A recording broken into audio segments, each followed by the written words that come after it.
نحمده ونصلي على رسوله الكريم اما بعد فقد قال الله تبارك وتعالى كما ورد في سورة النور اعوذ بالله من الشيطان الرجيم بسم الله الرحمن الرحيم الله نور السماوات والارض مثل نوره كمشكاة فيها مصباح المصباح في زجاجة الزجاجة كأنها كوكب دري يوقد من شجرة مباركة زيتونة لا شرقية ولا غربية يكاد زيتها يضيء ولو لم تمسسه نار نور على نور يهدي الله لنوره من يشاء وَيَضْرِبُ اللَّهُ الْأَمْثَالَ لِلنَّاسِ وَاللَّهُ بِكُلِّ شَيْءٍ عَلِيمٌ صدق اللہ العظیم رب اشرح لي صدری ويسر لي امری واحلل عقدۃ من لسانی یفقهوا قولی اللهم ربنا الہمنا رشدنا واعصمنا من شرور انفسنا اللهم ارنا الحق حقا وارزقنا اتباعه وارنا الباطل باطلا وارزقنا اجتنابه اللهم نور قلوبنا بالایمان واشرح صدورنا للاسلام واجعلنا على بینۃ منك آمین یا رب العالمین۔ ذہن میں تازہ کر لیجئے مطالعہ قرآن حکیم کے جس منتخب نصاب کا سلسلے وار درس ہو رہا ہے ان مجالس میں، وہ 6 حصوں پر مشتمل ہے۔ پہلے حصے میں 4 جامع دروس شامل ہیں۔ سورۃ العصر ایک مکمل لیکن نہایت مختصر سورت، پھر آیت البر ایک آیت لیکن طویل آیت، پھر ایک رکوع سورہ لقمان کا دوسرا رکوع مکمل رکوع، پھر سورہ حامیم السجدہ کی آیات جو 2 رکوعوں میں پھیلی ہوئی تھی۔ یہ 4 دروس تھے جامع، جن میں انسان کی نجات کے لیے جو لوازم ہیں، جو شرائط ہیں، ان سب کا بیان جامعیت کے ساتھ ہوا ہے۔ اس کے بعد دوسرے حصے میں مباحث ایمانی شروع ہوئے۔ پہلا درس تھا سورہ فاتحہ پر مشتمل، ام القرآن، اساس القرآن۔ دوسرا درس سورہ آل عمران کے آخری رکوع کی 6 آیات پر مشتمل تھا۔ پھر ہم نے ایک خاکے کی شکل میں ایمان کی اقسام کے بارے میں گفتگو کی کہ ایک ایمان ہے قانونی ایمان، جس کی بنیاد پر ہم دنیا میں ایک دوسرے کو مسلمان سمجھتے ہیں۔ اس کا تمام تر تعلق جو ہے وہ اقرار باللسان سے ہے، زبان سے کسی شخص کا اقرار کرنا۔ اس سے انسان کو دنیا میں ایک لیگل سٹیٹس حاصل ہو جاتا ہے، ایک مسلمان کے حقوق معاشرے کے اندر یا اسلامی ریاست میں ایک مکمل شہری کے حقوق سے حاصل ہو جائے گا۔ اور یہ لیگل سٹیٹس جیسا کہ ہم دیکھ چکے ہیں امام ابو حنیفہ رحمۃ اللہ علیہ کے الفاظ میں، لا یزید ولا ینقص، نہ اس میں اضافہ ہو سکتا ہے نہ کمی ہو سکتی ہے۔ یہ تو ایک اسٹیٹک شے ہے، جامد شے ہے۔ وہ قانونی حقوق جو ہے وہ برابر ہے، کسی متقی انسان کے زیادہ نہیں ہوتے اور کسی فاسق و فاجر مسلمان کے کم نہیں ہوتے۔ یہ تو ہے قانونی ایمان، جس پر مزید ہمیں بحث کرنے کی ضرورت اس لیے نہیں ہوئی کہ یہ تو ہم سب کو حاصل ہی ہے، والدین کے ذریعے سے ہمیں مل گیا ہے۔ البتہ حقیقی ایمان وہ ہے جو دل کے یقین کی کیفیت پر مشتمل ہو، تصدیق بالقلب، دل کی گہرائی کے اندر یقین پیدا ہو جائے۔ اگرچہ اس کے بھی درجے ہوں گے گہرائی کے اعتبار سے، کتنا گہرا ہے اور گہرا ہے اور گہرا ہے، اس میں آپ کو سورہ مائدہ کی آیت سنا چکا ہوں۔ لیکن یہ کہ دل کے اندر تصدیق ہونی چاہیے، کسی نہ کسی درجے میں یقین کا عنصر ہونا چاہیے۔ یہ ہے وہ ایمان جو آخرت میں معتبر ہوگا۔ اللہ تعالیٰ دلوں کے حالات سے واقف ہے، ہم تو دلوں کے حال کو جان نہیں سکتے۔ دنیا میں ہماری مجبوری ہے کہ انسان کے قول پر ہم سارا دار و مدار رکھیں اپنے معاملات کا۔ آخرت میں واسطہ ہے اس ہستی سے جو علیم بذات الصدور ہے، جو سینوں کے حالات سے واقف ہے کہ اندر کیا ہے اور کیا نہیں ہے۔ وہاں وہ ایمان در حقیقت وہی معتبر ہوگا جو دلی یقین والا ایمان۔ اچھا، یہ دلی یقین والا ایمان بھی دو طرح پر پیدا ہو سکتا ہے، تقلیدی انداز میں، غیر شعوری انداز میں۔ آپ نے اگر اسلام قبول کر لیا ہے اور اب اسلام کے احکام پر عمل کرتے رہیں تو اس تسلسل عمل کے نتیجے میں بھی ایک یقین کی کیفیت پیدا ہو جاتی ہے۔ یا اگر اصحاب یقین کی صحبت آپ کو میسر آتی رہے تو ان کے قرب اور صحبت کی وجہ سے بھی ایک یقین کی کیفیت پیدا ہو جائے گی، لیکن یہ غیر شعوری ایمان ہوگا، اس میں کوئی انٹلیکچوئل ایلیمنٹ نہیں ہوگا، فہم کا، بصیرت کا کوئی عنصر شامل نہیں ہوگا۔ اور دوسرا ہے اقتصادی ایمان، جو انسان اپنے غور و فکر، سوچ و بچار کے نتیجے میں حاصل کرتا ہے، اور وہ در حقیقت شعوری ایمان ہے۔ قل ھذہ سبیلی ادعو الی اللہ علی بصیرۃ انا ومن اتبعنی۔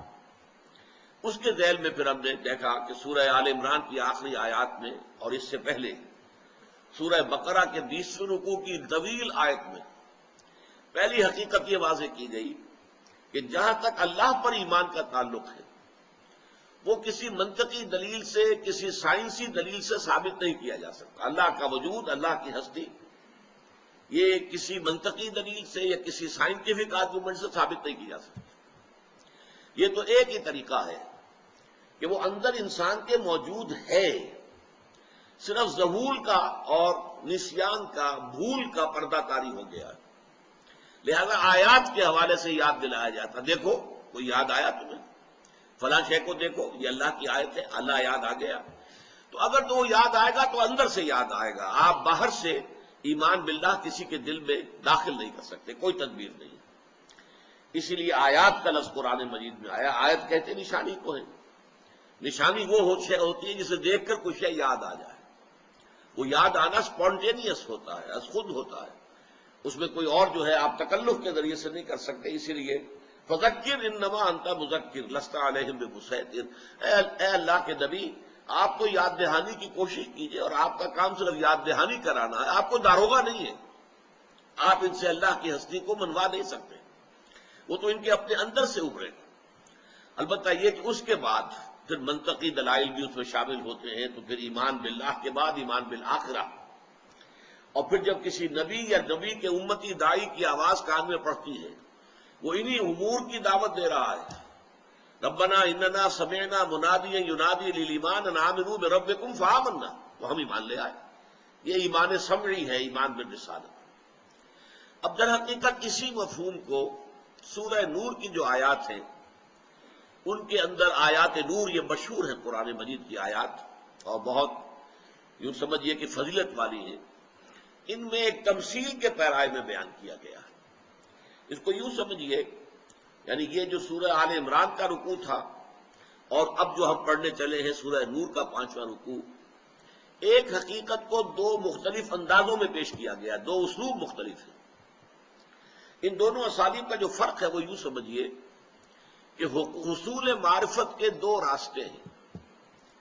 ایک راستہ ہے خارج کے دنیا کا مطالعہ، مشاہدہ، کھول آنکھ، زمین دیکھ، فلک دیکھ، فضا دیکھ، مشرق سے ابھرتے ہوئے سورج کو ذرا دیکھ، یہ آیات آفاقیہ جو پھیلی ہوئی ہے، ان کو انسان دیکھتا ہے اور کوئی یاد آتا ہے کہ یقیناً کوئی ہستی ہے، کوئی معشوق ہے اس پردہ زنگاری میں، کوئی نہ کوئی ہے۔ ردائے لالا گل پردہ ماہو انجم، جہاں جہاں وہ چھپے ہیں عجیب عالم ہے، کوئی ہستی ہے ان کے پیچھے۔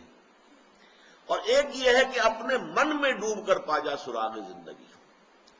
قرآن مجید بھی آیات کو تقسیم کرتا ہے آیات آفاقیہ اور آیات انفسیہ۔ چنانچہ فرمایا وَفِي الْأَرْضِ آیَاتٌ لِّلْمُوقِنِينَ، یقین کرنے والوں کے لیے زمین میں بھی بے شمار آیتیں ہیں، اللہ کی نشانیاں ہیں۔ وَفِي أَنفُسِكُمْ أَفَلَا تُبْصِرُونَ، تمہارے اپنے اندر بھی اللہ کی نشانیاں موجود ہیں، تو کیا تم دیکھتے نہیں ہو؟ تو آیات آفاقی، کھول آنکھ، زمین دیکھ، فلک دیکھ، فضا دیکھ۔ افلا ينظرون الى الابل كيف خلقت والى السماء كيف رفعت والى الجبال كيف نصبت والى الارض كيف سطحت فذكر انما انت مذكر لست عليهم بمسيطر۔ انہوں نے دیکھا نہیں کیسے اونٹ کی پیدائش ہے، خلقت ہے، اس کو ماحول کے ساتھ کتنا سازگار بنا دیا گیا ہے، اپنے اس پورے کلائمیٹ کے لیے، اس علاقے کے لیے موزوں ترین جسم عطا کیا گیا ہے۔ ہفتہ ہفتہ بھر پانی نہ ملے اس پر گزارا کر سکتا ہے بغیر پانی پیے، بغیر خوراک کے؟ یہ جو اللہ نے بنایا ہے یہ جہاز ہے، صحرا کا جہاز، تو واقعہ یہ ہے کہ اس کی خلقت میں کتنی اللہ کی حکمت کی نشانیاں ہیں۔ پھر آسمان کو نہیں دیکھتے کس طرح اس کو اٹھا دیا گیا ہے، زمین کو نہیں دیکھتے کیسے بچھا دی گئی ہے، تو یہ پہاڑوں کو نہیں دیکھتے کیسے جما دیے گئے زمین کے اندر۔ فذکر، تو اے نبی آپ بس یاد دہانی کرائیے، نشانیاں دکھائیے اور یاد کرانے کی کوشش کیجیے۔ انما انت مذکر، آپ تو بس یاد دلانے والے ہیں۔ انما یہ کلمہ حسر ہے، اس سے زیادہ آپ کا کوئی رول ہے نہیں۔ یاد آئے گا تو خود بخود آئے گا، نہیں آئے گا تو آپ منوا نہیں سکتے۔ لست علیہم بمسیطر، آپ ان کے اوپر کوئی داروغہ نہیں۔ یہی مضمون آیا ہے سورہ حامیم سجدہ کے آخر میں، سنریہم آیاتنا فی الآفاق وفی انفسہم حتی یتبین لہم انہ الحق، ہم عنقریب انہیں اپنی نشانیاں دکھائیں گے آفاق میں بھی اور ان کے اپنے اندر بھی، یہاں تک کہ یہ بات ان پر پوری مبرہن ہو جائے گی، واضح ہو جائے گی، ثابت ہو جائے گی کہ قرآن مجید الحق ہے، انہ الحق، انہ الحق، قرآن مجید حق ہے، حقائق پر مبنی ہے، حقیقتوں کو بیان کر رہا ہے۔ تو جیسے کہ دو اصطلاحات ہیں سائیکالوجی کی، ایکسٹروورٹس اور انٹروورٹس۔ کچھ لوگ ہوتے ہیں خارج کی دنیا سے زیادہ دلچسپی رکھتے ہیں، کچھ لوگ ہوتے ہیں جو من کی دنیا میں اپنے اندر تنہا بیٹھے ہوئے غور و فکر کر رہے ہیں۔ یہ مزاج ہے جو اللہ تعالیٰ نے بنائے۔ تو ایک راستہ تو وہ ہے کہ آفاقی آیات کو دیکھو، اور قرآنی آیات جو ہیں وہ اس کے لیے کیٹلیٹک ایجنٹس کا کام کرتی ہیں، جیسا کہ میں بیان کر چکا ہوں۔ توجہ ذرا دیکھو بھائی، آسمان کو نہیں دیکھتے، زمین کو نہیں دیکھتے، سورج کو نہیں دیکھتے، چاند کو نہیں دیکھتے، اونٹ کو نہیں دیکھتے، ان کو دیکھو کوئی تمہیں یاد آئے گا۔ اور ایک وہ ہے جو اپنے من کے اندر آتے، اقبال جیسے کہتے ہیں اپنے من میں ڈوب کر پا جا سراغ زندگی۔ اتفاق کی بات یہ ہے کہ اس سے پہلے بھی کانٹ کا ذکر یہاں ہوا ہے۔ کانٹ نے بھی بالآخر اپنی ساری بحثوں کو سمپ کر کے کہا ہے کہ اللہ تعالیٰ کی ہستی کے بارے میں دو شواہد ہیں اہم ترین، the starry heavens above and the moral law within. اب یہاں بھی دیکھیے کہ ایک ہے خارج کا، آفاق کا معاملہ، یہ ستاروں بھرا آسمان، یہ اللہ تعالیٰ کی نشانی ہے۔ And the moral law within, moral law, انسان کے اپنے اندر ایک ضابطۂ اخلاق موجود ہے، انسان جانتا ہے بائی از ویری نیچر کہ یہ شے بری ہے، یہ اچھی ہے، یہ گڈ ہے، یہ ایول ہے، یہ خیر ہے، یہ شر ہے۔ مورل لا انسان کے اندر ہے، اور اس کو ہم نے دیکھا کہ اس کو قرآن مجید اس کو استعمال کرتا ہے ایمان بالآخرت کے استدلال میں۔ اگر نیکی نیکی ہے اور بدی بدی ہے، وہ بات غلط ہے کہ نتھنگ از گڈ اور bad, only thinking makes it so, no, بدی بدی ہے، نیکی نیکی ہے، خیر خیر ہے، شر شر ہے۔ تو ظاہر بات ہے کہ گندم از گندم بے رویہ جو سے جو، نیکی کا نتیجہ اچھا نکلنا چاہیے، بدی کا برا نکلنا چاہیے۔ دنیا میں ہم دیکھتے ہیں کہ ایسا نہیں ہو رہا، الٹا ہو رہا ہے بلکہ۔ لہذا ایک اور عالم کی ضرورت ہے جس میں یہ مورل لا پورے طور پر ایفیکٹو ہو۔ یہ جو دنیا ہے، یہ عالم دنیا، یہ فزیکل لاز کے اعتبار سے مکمل ہے، کامل ہے۔ آپ سنکھیا کھائیں گے مر جائیں گے، چاہے آپ نے غلطی سے، کوئی فرق نہیں پڑے گا۔ آپ نے اسے کچھ اور شے سمجھا تھا، آپ کھا بیٹھے سنکھیا، تو آپ کے سمجھنے نہ سمجھنے سے اس پر کوئی فرق واقع نہیں ہوگا، بہت واقع ہو جائے گا۔ مورل لا، یہ فزیکل لا یہاں پر مکمل ہے، ایفیکٹو ہے۔ لیکن آپ جھوٹ بولیں گے، آپ کی زبان پر چھالا بھی نہیں پڑے گا۔ آپ حرام کی کمائی کھائیں گے، آپ کے پیٹ میں درد بھی نہیں ہوگا۔ لہذا مورل لا جو ہے وہ ایفیکٹو نہیں ہے، آپریٹو نہیں ہے، اس کے لیے ایک اور عالم چاہیے۔ تو اس کے لیے دلیل جو ہے وہ مورل لا جو ہے بنیاد ہے۔ اب یہاں سورہ نور کے بارے میں جان لیجئے، یہ دو صورتیں قرآن مجید میں ایک طرح سے جوڑے کے مانند ہیں۔ اکثر تو صورتیں جو جوڑوں کی شکل میں ہوتی ہیں وہ ساتھ ساتھ ہوتی ہیں۔ سورہ مزمل، سورہ مدثر، قل اعوذ برب الفلق، قل اعوذ برب الناس، یا ایھا النبی لم تحرم ما احل اللہ لک، یا ایھا النبی اذا طلقتم النساء فطلقوهن لعدتهن، سورہ صف ہے، سورہ جمعہ ہے، جوڑے کی شکل میں ہے. لیکن یہاں ایسا مسئلہ ہے کہ یہ مدنی سورت جو آئی ہے قرآن مجید میں 14 مکی صورتوں کے بعد آئی ہے. اسی طریقے سے 8 مکی صورتوں کے بعد سورہ احزاب آئے گی، اور سورہ احزاب میں اور سورہ نور کے اندر بڑی مشابہتیں ہیں. پردے کے ابتدائی احکام جو ہے سورہ احزاب میں آئے، تکمیلی احکام سورہ نور میں آئے. یہ جو مدنی دور ہے حضور کی حیات دنیاوی کا، اس کا جو درمیانی زمانہ ہے، یہ اس دور کی صورتیں آپس میں جوڑے کی شکل میں. یہ بھی 9 رکوعوں پر مشتمل ہے، وہ بھی 9 رکوع پر مشتمل ہے. اس کے بھی درمیان میں جو میں بعد میں آپ کو سناؤں گا آیت، بڑی جامع آیت آئی ہے. اور یہاں بھی بالکل درمیان میں 5واں رکوع، اور 5واں رکوع یوں سمجھیے کہ جیسے کوئی انگوٹھی ہوتی ہے کہ یہاں اس کے کوئی ہیرا لگا ہوا ہے، کوئی اور نگینہ ہے، اور دونوں سائڈز کے اوپر پھر ظاہر بات ہے کہ وہ تو صرف گھیراؤ ہے. اسی طریقے سے یہ آیات نور جو ہیں یہ اس ہیرے اور نگینے کے مانند ہیں جو اس سورہ نور کے عین وسط کے اندر ہمیں ٹنگا ہوا نظر آ رہا ہے. اس میں تمثیل کے پیرائے میں اللہ تعالی کی معرفت کے بارے میں بیان کیا گیا، اللہ نور السماوات والارض.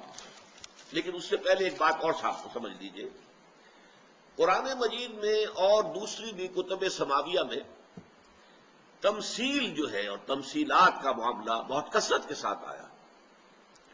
اگر آپ بائبل، اور خاص طور پر اس میں سے میری مراد جو ہے وہ انجیل ہے، یہ جو گاسپلز ہیں، 4 انجیلیں جو ہیں، اگر ان کو پڑھیں گے تو دیکھیں گے کہ حضرت عیسیٰ علیہ السلام تمثیل کے پیرائے میں بہت گفتگو کرتے تھے. بلکہ پوچھا بھی ہے آپ کے حوارین میں سے کسی نے کہ آپ بہت تمثیل کے انداز میں بات کرتے ہیں. فرمایا تاکہ وہی لوگ سمجھیں کہ جن کا سمجھنا مفید ہے. لیکن یہ جو اصولی طور پر بات ہے اس کو یوں سمجھ لیجئے کہ بہت سے مضامین ایسے ہیں جو بہت ہی لطیف ماورائی حقائق جو ہیں کائنات کے، وہ ہمارے ذہن میں بھی نہیں آ سکتے پورے طور پر. اور جب ہمارے ذہن میں پورے طور پر نہیں آتے، ہمارے مشاہدے کی دنیا سے باہر سے تعلق رکھتے ہیں، تو ہماری زبان میں بھی اس کو ایکسپریس کرنے کے لیے الفاظ موجود نہیں ہیں. ہماری زبان جو ہے وہ ہمارے مشاہدات پر مبنی ہے، مشاہدات سے بنی ہے. آپ نے ایک چیز دیکھی، اس کا ایک نام رکھا، ایک اور شے دیکھی، اس کو ایک اور نام دے دیا.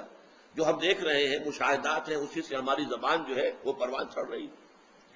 تو وہ ماورائی حقائق جو ہیں، میٹا فزیکل ٹروتھس، جو ہائیسٹ، نہایت سٹل، ان کا معاملہ یہ ہے کہ وہ ہماری زبان میں ادا ہونے کے قابل نہیں، اور ہمارے ذہنوں کے اندر یہ صلاحیت نہیں کہ ان کی پوری گرفت کر سکیں. لیکن دوسری طرف یہ بھی ضروری ہے کہ کوئی نہ کوئی اندازہ ان کا انسان کو ہونا چاہیے. اگر نہ ہو، اگر نہ معلوم ہو کہ مرنے کے بعد جی اٹھنا ہے، نہ معلوم ہو کہ جنت بھی ہے، دوزخ بھی ہے، تو ظاہر بات ہے کہ پھر ہمارا طرز عمل درست نہیں رہے گا. ہمیں معلوم ہونا چاہیے. لہذا اگرچہ پورا تصور ہم نہیں کر سکتے، فرشتے کا ہم تصور کر ہی نہیں سکتے، فرشتے کی ہستی کا، یعنی اللہ تعالیٰ کی ذات تو وراء الورا ثم وراء الورا ثم وراء الورا ہے، فرشتے کی ہستی کا تصور ممکن نہیں ہمارے لیے. آپ کے علم میں ہونا چاہیے کہ حضور نے بھی زندگی میں صرف 2 مرتبہ حضرت جبرائیل کو ان کی اصل ملک کی شکل میں دیکھا ہے، ورنہ جب بھی حضرت جبرائیل آتے تھے حضور کے پاس انسانی شکل میں آتے تھے. حضرت دحیہ کلبی رضی اللہ تعالیٰ عنہ ایک نہایت حسین صحابی تھے، اکثر و بیشتر ان کی شکل اختیار کر کے حضرت جبرائیل آتے تھے. صرف 2 مواقع پر آپ نے دیکھا حضرت جبرائیل کو ان کی اصل شکل میں. ایک مرتبہ جب آپ غار حرا سے اتر رہے تھے نیچے جبل نور سے، تو آواز آئی یا محمد. آپ نے دیکھا آگے پیچھے کوئی نہیں ہے، گھبرائے بھی تھوڑا سا خوف طاری ہوا، یہ کیا معاملہ ہے. پھر چلے، پھر آواز آئی یا محمد. پھر آپ نے دیکھا کوئی نظر نہیں آیا. تیسری مرتبہ آواز آئی تو اچانک آپ کی نگاہ اٹھ گئی. اب آپ نے دیکھا حضرت جبرائیل کو، پورا افق بھرا ہوا تھا، ایک کرسی پر بیٹھے ہوئے، لیکن اس کیفیت کے ساتھ کہ پورا افق ہورائزن ٹوٹلی وہ آکوپائڈ تھا ان کے وجود سے. تو اس ملک کی شکل میں حضور نے ایک اس وقت دیکھا ہے، اور خوف طاری ہوا آپ پر، اور آپ نے گھر میں آ کر کہا زملونی زملونی، مجھے کپڑا اڑا دو. اس کے بعد وہ سورہ مدثر کی آیات نازل ہوئی، یا ایھا المدثر قم فانذر وربک فکبر وثیابک فطہر والرجز فاہجر ولا تمنن تستکثر ولربک فاصبر. ایک یہ واقعہ ہے. دوسرا واقعہ، جب حضور کو لینے کے لیے حضرت جبرائیل آئے ہیں معراج کے لیے، تو اس وقت بھی وہ انسانی صورت میں رہے، صرف سدرۃ المنتہا پر پہنچ کر، جہاں سے آگے ان کا گزر نہیں تھا، جس کے بعد کہہ دیا گیا کہ اگر یک سرے منہ برتر پرم، اگر میں اب ایک بال برابر بھی آگے بڑھا، بسوز تجلا بسوز پرم، میرے پر جل جائیں گے. اس کے بعد حضور گئے ہیں تنہا آگے. اس موقع پر بھی حضرت جبرائیل نے اپنے آپ کو ریویل کیا ہے اپنی پوری ملکی شان کے ساتھ. وَلَقَدْ رَآهُ نَزْلَةً أُخْرَىٰ عِندَ سِدْرَةِ الْمُنتَهَىٰ. وہ سدرۃ المنتہا پر جب حضور پہنچے اور حضرت جبرائیل پہنچے ہیں، وہاں حضرت جبرائیل نے اپنے آپ کو اپنی اصل ملکی شکل میں جو ہے وہ ریویل کیا، واضح کیا. تو حضور نے بھی صرف 2 مرتبہ دیکھا ہے، تو ہم کیا تصور کریں گے. لیکن یہ کہ ان چیزوں پر ایمان ضروری ہے، فرشتے پر ایمان ہے، جنت پر ایمان ہے، دوزخ پر ایمان ہے. لہذا اس کے لیے قرآن مجید میں تمثیلات کا پیرایا اختیار کیا گیا، مثال کے ذریعے سے، تاکہ چاہے آپ پوری بات نہ سمجھ سکیں، کچھ نہ کچھ دھندلا سا اثر تاثر آپ کے ذہن پر قائم ہو جائے. اسی لیے یہاں فرمایا جو آیت ہم پڑھ رہے ہیں اس کے آخر میں، وَيَضْرِبُ اللَّهُ الْأَمْثَالَ لِلنَّاسِ. اللہ تعالیٰ لوگوں کے لیے مثالیں بیان کرتا ہے، اللہ کو ضرورت نہیں ہے. اللہ کو تو ہر شے کا علم ہے، کما حقہ، جیسے کہ فی نفسی وہ شے ہے، اللہ جانتا ہے. لیکن انسانوں تک اس کا علم منتقل کرنا ان کے محدود ذہن اور ان کی محدود زبان کے پیش نظر ممکن نہیں ہے. اس لیے یضرب اللہ الامثال للناس واللہ بکل شیء علیم، اور اللہ تعالی ہر چیز کا علم رکھتا ہے. تو یہاں جو تمثیل آئی ہے، اللہ نور السماوات والارض، اللہ آسمانوں اور زمین کا نور ہے. پہلی بات تو یہاں نوٹ کر لیجئے کہ اس نور سے مراد وہ لائٹ نہیں ہے جس سے فزکس میں بحث کی جاتی ہے. یہ فزیکل لائٹ ہے، اصل میں اس کا تعلق عالم خلق سے ہے. اگرچہ یہ ہے کہ عالم خلق اور عالم امر کے درمیان کی ایک شے بنتی ہے. یہ وہ شے ہے جس کے بارے میں اب تک تو یہ کہا جاتا رہا ہے، ایک ہی شے ہے جو کانسٹنٹ ہے اس کائنات کے اندر، 1,86,000 میل پر سیکنڈ اس کی رفتار ہے، جس میں کہیں کوئی فرق واقع نہیں ہوتا. لیکن اب سننے میں آ رہا ہے کہ جدید جو پوسٹ آئنسٹائن ایرا جو ہے فزکس کا، اس میں مانا جا رہا ہے کہ نہیں، اس کے اندر بھی ویریشن ممکن ہے، بعض حالات ایسی ہو سکتی ہیں. ورنہ آپ کو معلوم ہے اسی کے حوالے سے جو کاسمک جو ڈسٹینسز ہیں وہ ناپے جاتے ہیں کہ ایک سیکنڈ میں یہ 1,86,000 میل چلی، یہ نور کی شعاع، تو ایک سال میں کتنی چلے گی گنتی کیجئے. اس کو کہیں کہ لائٹ ایئر، اور لائٹ ایئرز کے حوالے سے فلاں جو سیارہ ہے ہم سے اتنے ملین لائٹ ایئرز کے فاصلے پر واقع ہوا ہے، تو لائٹ ایئر جو ہے وہ گویا کہ ایک یونٹ بن گیا. لیکن یہاں در حقیقت مراد وہ روشنی نہیں ہے، بلکہ یہ یہاں استعارتاً استعمال ہوا ہے لفظ، اس لیے کہ نور جو ہے، روشنی، وہ اشیاء کے ظہور کا ذریعہ بنتی ہے. دیکھیے آپ بھی موجود ہیں، میں بھی موجود ہوں، لیکن یہ روشنی اگر گل ہو جائے نہ آپ مجھے دیکھ سکیں گے نہ میں آپ کو دیکھ سکوں گا. تو ہمارا ویژن جو ہے، ہمارا دیکھنا جو ہے، وہ محتاج ہے در حقیقت اس روشنی کا. یہ روشنی واسطہ بنتی ہے، ذریعہ بنتی ہے حقائق کے ظہور کا. اسی طریقے سے ایک باطنی روشنی ہے، ایمان کی روشنی ہے، نور ایمان ہے، کہ جو ذریعہ بنتا ہے اس پورے کائنات کی جو مخفی حقائق ہیں، جو میٹا فزیکل ٹروتھس ہیں، ریئلٹیز ہیں، ان کو جاننے کا ذریعہ جو ہے وہ باطنی نور بنتا ہے. وہ باطنی نور جو ہے اس کا تعلق اللہ تعالیٰ کی ذات کے ساتھ ہے. اللہ نور السماوات والارض، اللہ آسمانوں اور زمین کا نور ہے. مثل نور ہی، اس کے نور کی مثال ایسی ہے، لیکن یہاں نوٹ کر لیجئے کہ حضرت عبداللہ ابن عباس رضی اللہ تعالی عنہما، جن کو صحابہ نے حبر الامہ مانا ہے، اور جن کے لیے حضور نے دعا کی تھی، اللہم فقہہ فی الدین وعلمہ التاویل، اے اللہ اس نوجوان کو دین کا فہم، گہرا فہم عطا فرما، اور قرآن مجید کی تفسیر و تعویل کا علم عطا فرما. ان کا کہنا یہ ہے کہ یہاں مثل و نور ہی کے بعد الفاظ جو ہیں محذوف ہیں. فی قلب المومن، مومن کے دل میں جو اللہ کا نور ہوتا ہے، اس سے مراد کیا ہے؟ نور ایمان. یہ نور ایمان جو مومن کے دل میں ہوتا ہے. مثل نور ہی فی قلب المومن کمشکات فیہا مصباح. اب یہ تمثیل چل رہی ہے، بڑی کمپلیکس تمثیل ہے. ایسے ہے کہ جیسے ایک طاق ہو. یہ پرانے زمانے میں آپ کو معلوم ہے، اب تو طاق کا تصور ختم ہو گیا. دیواروں میں طاق بنائے جاتے تھے اور وہاں جو ہے کوئی شمع رکھی جاتی تھی، کوئی دیا رکھا جاتا تھا. تو طاق ہو، مشکات فیہا مصباح، اور اس میں ایک چراغ رکھا ہوا ہے. المصباح فی زجاجہ، اور یہ چراغ جو ہے وہ ایک شیشے کے اندر ہے، چمنی ہے. پرانے زمانے میں لالٹین ہوتی تھی، تو لالٹین کے اندر بھی وہ مٹی کے تیل کے ذریعے سے وہ جو بھڑک رہا ہے شعلہ، لیکن اس کے گرد وہ چمنی جو ہے وہ شیشے کا خول، تاکہ ہوا جو ہے ادھر ادھر اس شعلے کو اس ادھر سے ادھر ادھر سے ادھر نہ کرے، بلکہ وہ سٹیڈی رہے، قائم رہے. نفس مطمئنہ جس کو کہتے ہیں، اسی طریقے سے وہ شعلہ جو ہے اپنی جگہ پر برقرار رہے. تو یہ اور بڑے بڑے جو گلوبس ہوتے تھے پرانے زمانے میں، ہم تو بچپن میں استعمال کرتے رہے. لیمپ ہے اور اس کے اوپر گلوب سفید رنگ کا، دودھیا رنگ کا گلوب لگا ہوا ہے. تو مثل نور ہی فی قلب المومن، مومن کا نور ہوتا ہے، یعنی نور ایمان. اس کی مثال کیا ہے؟ کمشکات فیہا مصباح، جیسے ایک طاق ہو اور اس میں ایک چراغ رکھا ہو. المصباح فی زجاجہ، اور وہ چراغ جو ہے وہ ایک چمنی میں یا ایک شیشے کے اندر موجود ہے، گلوب میں ہے. الزجاجۃ کأنہا کوکب دری، اور وہ شیشہ، وہ چمنی، وہ ایسے چمکتی ہے جیسے کہ چمکدار ستارہ ہو. یوقد من شجرۃ مبارکۃ زیتونۃ لا شرقیۃ ولا غربیہ. وہ چراغ جلتا ہے ایک ایسے درخت، مبارک درخت، زیتون کے ایک ایسے مبارک درخت کے تیل سے کہ جو نہ شرقی ہے نہ غربی ہے. یکاد زیتھا، اور اس کا تیل جو ہے اتنا لطیف ہے، اتنا صاف و شفاف ہے کہ وہ بھڑک اٹھنے کو تیار ہے. لو لم تمسسہ نار، چاہے اسے ابھی آگ نے چھوا بھی نہ ہو. نور علی نور، اور اگر آگ چھو لے تو روشنی پر روشنی ہے، نور پر نور ہے.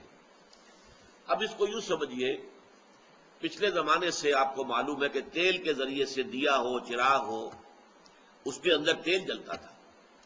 لیکن تیل میں زمین و آسمان کا فرق ہے. کڑوا تیل ہے، وہ خود جو ہے آگ کو اختیار نہیں کرتا.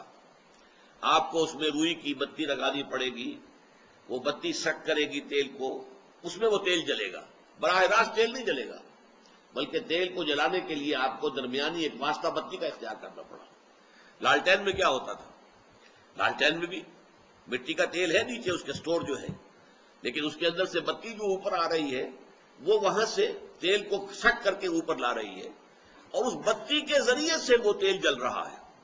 ورنہ براہ راست آپ دیاشنائی دکھائیں گے مٹی کے تیل کو تو مٹی کا تیل تو نہیں جلے گا.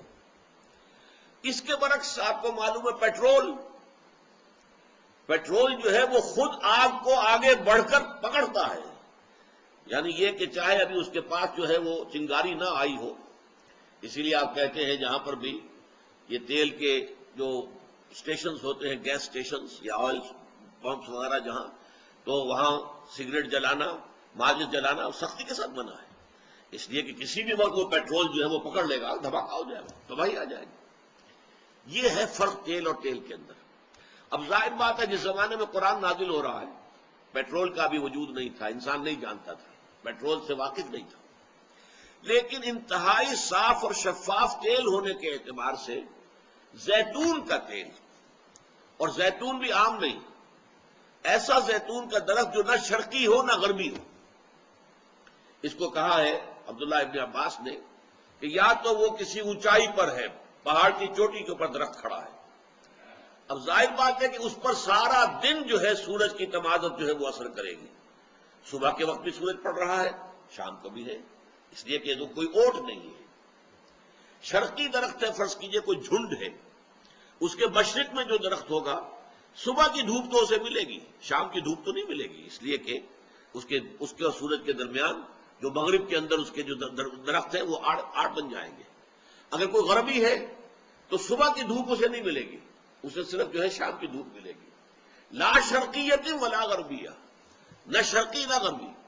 یا تو یہ کہ کھلے میدان میں ایک درخت ہے، پورا دن دھوپ کی تمادر، ظاہر بات ہے کہ جو کچھ بھی پیدا ہوتا ہے درختوں کے اندر اس کی اصل سورس جو ہے وہ تو سولر انرجی ہے، فوٹو سنتھسس کے ذریعے سے وہ سولر انرجی کنورٹ ہو رہی ہے، اسی انرجی کو آپ بعد میں لکڑی کو جلا کر آگ نکال لیتے ہیں، یہ کہاں سے آ گئی؟ اس میں سٹور ہوئی ہے سولر انرجی۔ لیکن یہ کہ وہ درخت زیتون کا، وہ شجرہ مبارکہ زیتون کا کہ جو نہ شرقی ہے نہ غربی ہے، بلکہ جس کو پورا دن جو ہے دھوپ کی تمادت ملتی ہے، اس کا تیل اتنا صاف ہوتا تھا کہ بھڑک اٹھنے کو تیار تھا، جس کی آج جو ہے کامل مثال ہمارے سامنے پیٹرول ہے۔ یہ مثال ہے کہ اگر اس طرح کی کیفیت ہو، اب یہاں پہ در حقیقت کیا بتایا گیا؟ دیکھیے ہمارے سینے کی جو شکل ہے، اگر پنجرہ جو ہے سامنے آپ کے موجود ہو تو آپ کو معلوم ہوگا سینہ جو ہے وہ ایک طاق کے مانند ہے، جس طریقے سے پہلے زمانے میں طاق ہوتے تھے۔ ڈائفرام اوپر نیچے ہے اس کے، جو اس کا بیس بنتا ہے، اور اس کے اوپر ریسٹ کیے ہوئے دل، یہ دل ہے جس میں اللہ تعالی کا نور سماتا ہے۔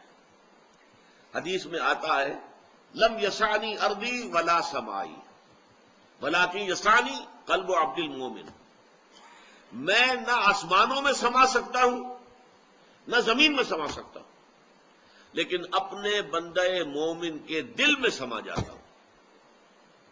یہ بندہ مومن کے دل میں جو اللہ تعالیٰ کا نور ہے، اور اس کے لیے یہ قلب مومن جو ہے اس کے اندر نور کی مثال ہے۔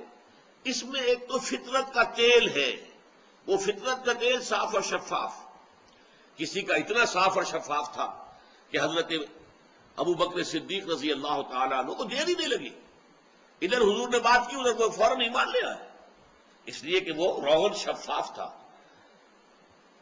نغمے بےتاب ہیں تاروں سے نکلنے کے لیے، گویا کہ خود ہی اندر سے ہی بےتابی ہے آگے بڑھنے کے لیے، بڑھ کر آگے جو ہے وہ تھاما جا رہا ہے اور پکڑا جا رہا ہے آگ کو۔ بالکل یہی معاملہ ہے کہ جیسے ہی نور وحی سامنے آیا وہ آئینہ قلب جگمگا اٹھا، اس لیے کہ اس کے اوپر کہیں تکدر نہیں ہے، کہیں پردے نہیں ہے، کہیں ظہور نہیں ہے۔ کچھ لوگوں کا مسئلہ یہ ہوتا ہے کہ ان کے اوپر کچھ تعصبات، کچھ اور طرح کے تکبر، حسد، اس کے پردے ہوتے ہیں تو ان کو وقت لگ جاتا ہے وہ پردے ہٹنے میں۔ لیکن یہ کہ قلب کے اندر معرفت خدا بندی اور محبت خدا بندی موجود ہیں، جیسے ہی آئینہ وحی سامنے آیا، وہ جیسے ہی نور وحی سامنے آیا وہ اندر کا آئینہ جو ہے جگمگا اٹھتا ہے، اور یہ دونوں سے مل کر پھر نور ایمان کی تکمیل ہوتی ہے۔ نور علی نور، یہ نور ہے نور پر، دو نور، نور فطرت، یہ لفظ میں بہت مرتبہ استعمال کر چکا ہوں، فطرت کے اندر نور یعنی وہی جو انسان ہمارے اندر روح ربانی، وَنَفَخْتُ فِيهِ مِن رُوحِي، اور روح کا مسکن قلب ہے۔ تو یہ ہے در حقیقت نور ہماری فطرت کا۔ اور دوسرا نور قرآن، فآمنوا باللہ ورسولہ والنور الذی انزلنا، ایمان لاؤ اللہ پر اور اس کے رسول پر اور اس نور پر کہ جو ہم نے نازل کیا ہے۔ یہ قرآن نور ہے۔ جب ان دونوں کا امتزاج ہو گیا، دونوں جمع ہو گئے، اور اس نور وحی سے وہ آئینہ، وہ نور جو ہے فطرت کے اندر وہ جگمگا اٹھا، تو اس کا نام ہے نور علی نور، روشنی پر روشنی۔ یہد اللہ لنورہ من یشاء، اللہ تعالی ہدایت دیتا ہے، رہنمائی فرماتا ہے اپنے نور کی جانب جس کو چاہتا ہے۔ وَيَضْرِبُ اللَّهُ الْأَمْثَالَ لِلنَّاسِ، یہ ٹکڑا میں پہلے بیان کر چکا ہوں۔ اللہ تعالیٰ یہ مثالیں لوگوں کے لیے بیان کرتا ہے۔ ظاہر بات ہے کہ لوگوں کو ایمان کی ماہیت، ایمان کے اجزائے ترکیبی سمجھانے ہیں، ان کو سمجھانے کے لیے تمثیل کا پیرایا، کما حق کو سمجھ میں نہیں آ سکتے۔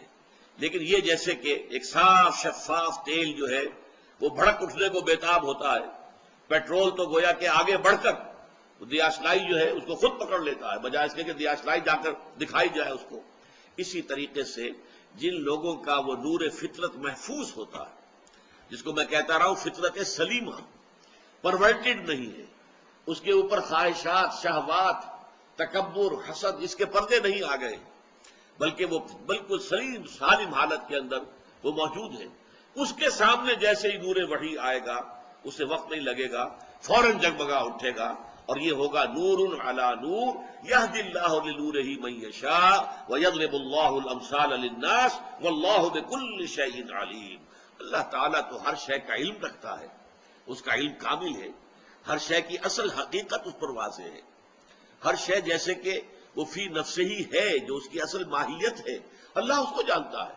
لیکن اللہ کی ضرورت نہیں ہے تمثیل بندوں کی ضرورت ہے کہ وہ ان حقائق تک اگر از خود رسائی نہیں کر سکتے ان کے اذہان، تو کچھ نہ کچھ تصور اس کا دے دینا ان کے لیے ضروری ہے، اور یہ ہدایت کے لیے لازمی ہے.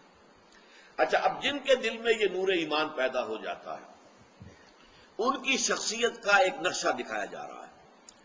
یہاں بھی یاد کیجئے، سورہ آل عمران کے آیات میں بھی آیا تھا، جن لوگوں کے ایمان کا وہاں تذکرہ کیا گیا، اس کے بعد ان کی شخصیت، ان کے کردار کا ایک نقشہ دکھایا گیا.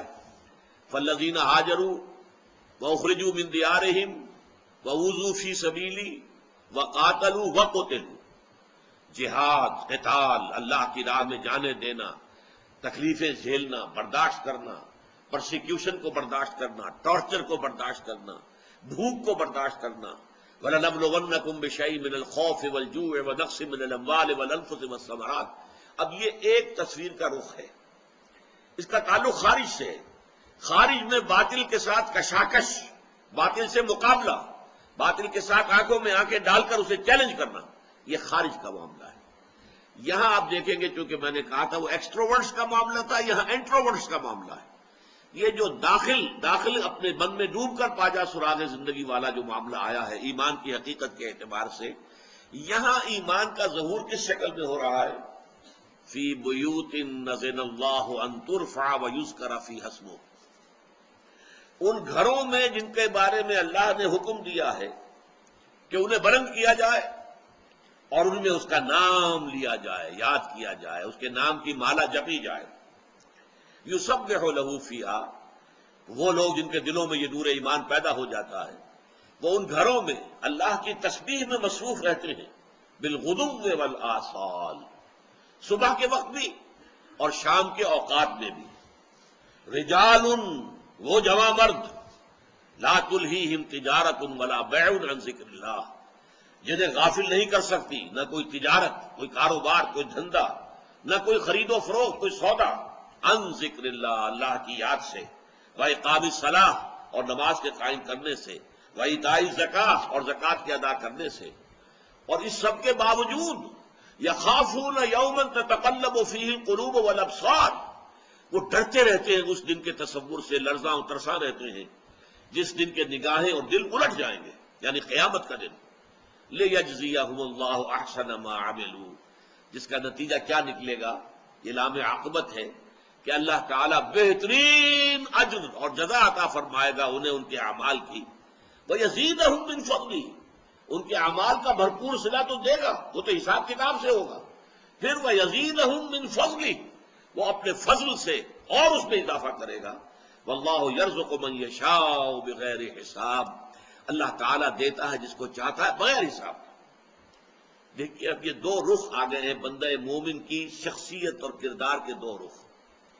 ایک کردار ہے خارجی، ایک کردار ہے داخلی. اندر اللہ کی محبت، اللہ کے ذکر سے اطمینان کا ہونا، اللہ کی محبت میں اور اللہ کے ذکر میں کسی شے کو آڑے نہ آنے دینا.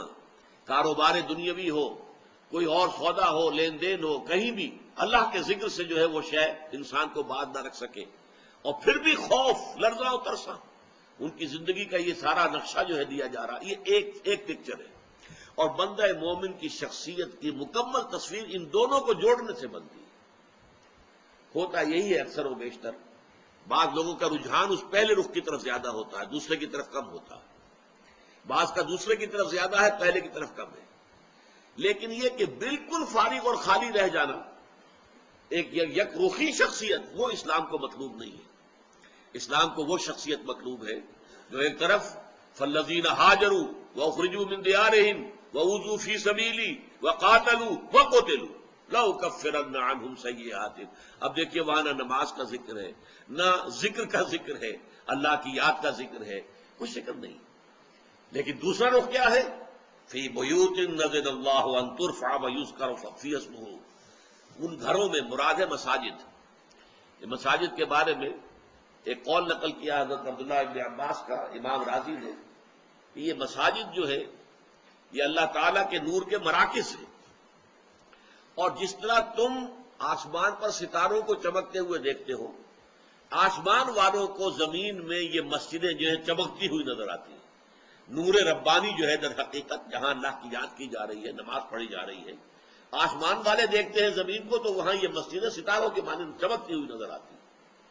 فی بیوت نذر اللہ ان ترفع، انہیں بلند کیا جائے۔ مسجدوں کے بارے میں یہ ضرور ہے کہ ان کی ایک حیثیت نمایاں ہونی چاہیے۔ بہت زیادہ تکلف تو نہیں ہے جو بھی ہمارے ہاں آج کل ہو رہا ہے، تصنع اور تکلف اور آرائشیں، یہ نہیں، سادہ، لیکن یہ کہ وہ محسوس ہونا چاہیے جو بھی آبادی ہے اس میں ایک نمایاں مقام معلوم ہو، نمایاں حیثیت نظر آئے۔ کبھی کبھی ٹرین پر سفر کرتے ہوئے یہ نقشہ نظر آتا ہے، کسی گاؤں کے پاس سے گاڑی گزر رہی ہے، کچے گھروں میں ہے لیکن ساتھ درمیان میں ایک مسجد جو ہے وہ نمایاں نظر آ رہی ہے، وہ دوسرے گھروں سے بلند ہے، چاہے وہ کوئی زیادہ خود نہیں، کوئی بڑی عالیشان نہیں ہے، لیکن اپنی آبادی کے اعتبار سے اس کا جو ایک نمایاں حیثیت جو ہے وہ نظر آ رہی ہے۔ فی بیوت نذر اللہ ان ترفع ویذکر فیہا اسمہ، اور پھر اس میں ذکر کیا جائے، اللہ تعالیٰ کے نام کی مالا جپی جائے۔ بالغدو والآصال، غدو جو ہے یہ مصدر ہے اس لیے اس کی جمع نہیں آتی، آصال اصیل کی جمع ہے، شاموں، اصیل کہتے ہیں شام کو، شاموں میں مراد یہ ہے کہ شام کے اوقات میں آپ کو معلوم ہے نمازیں متعدد ہیں، اور صبح کا نصف جو ہے دن، نصف النہار پر اگر آپ تقسیم کریں گے دن کو تو نصف النہار سے پہلے ایک نماز ہے صرف فجر کی نماز، باقی وقت جو ہے اللہ تعالیٰ نے خالی چھوڑ دیا ہے میرے اور آپ کے لیے، جو بھی دنیاوی دھندے ہیں، جو بھی کاروبار معاش ہے اس کے اندر لگی ہے۔ لیکن اقیم الصلاۃ لدلوک الشمس الی غسق اللیل وقرآن الفجر، جیسے ہی سورج ذرا ڈھلکا، اب ظہر آ گئی، اب عصر آ گئی، اب مغرب آ گئی، اب عشاء آ گئی، وہ تابڑ توڑ، اور آپ کو معلوم ہے سردیوں میں تو ایسا معلوم ہوتا ہے کہ تو چل میں آیا، ایک نماز سے فارغ ہوئے نہیں کہ دوسری نماز کا وقت تیار ہے، تو یہ کیفیت ہو جاتی ہے۔ لہذا بالغدو والآصال رجال لا تلہیہم تجارت ولا بیع عن ذکر اللہ، اب رجال کا لفظ آیا، وہ جمع مرد، ہمت کی ضرورت ہے، اللہ کے ساتھ ایسے لو لگا لینا کہ کوئی شے جو ہے مانے نہ ہو سکے ذکر الہی میں اور نماز میں اور زکوٰۃ کی ادائیگی میں، اس کے لیے بڑی ہمت درکار ہے۔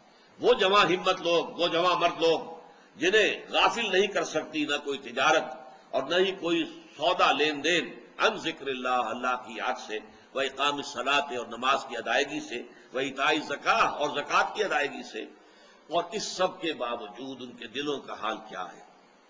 ان کا تواضع جو ہے اللہ کے سامنے عاجزی، ان کا جس طریقے سے کیفیت اللہ کے سامنے ہے، یخافون یوما تتقلب فیہ القلوب والابصار، رقیق القلب ہے، ڈرتے رہتے ہیں اس دن کے تصور سے جس دن کے نگاہیں اور دل الٹ جائیں گے۔ لیجزیہم اللہ احسن ما عملوا، تاکہ اللہ ان کو جزا دے بہترین ان کے اعمال کا، ویزیدہم من فضلہ، اور اس جزا پر اضافہ کرے اپنے فضل سے۔ واللہ یرزق من یشاء بغیر حساب، اور اللہ تعالیٰ جس کو چاہتا ہے دینا تو پھر بغیر حساب دیتا ہے، اس کے فضل کا پھر کوئی حساب نہیں ہے۔ جہاں تک اجر کا تعلق ہے وہ حساب سے ہے، لیکن فضل بے حساب، جتنا چاہے اللہ دے، کوئی اس کے ہاتھ کو روکنے والا نہیں ہے۔ بارک اللہ لی ولکم فی القرآن العظیم ونفعنی وإیاکم بالآیات والذکر الحکیم۔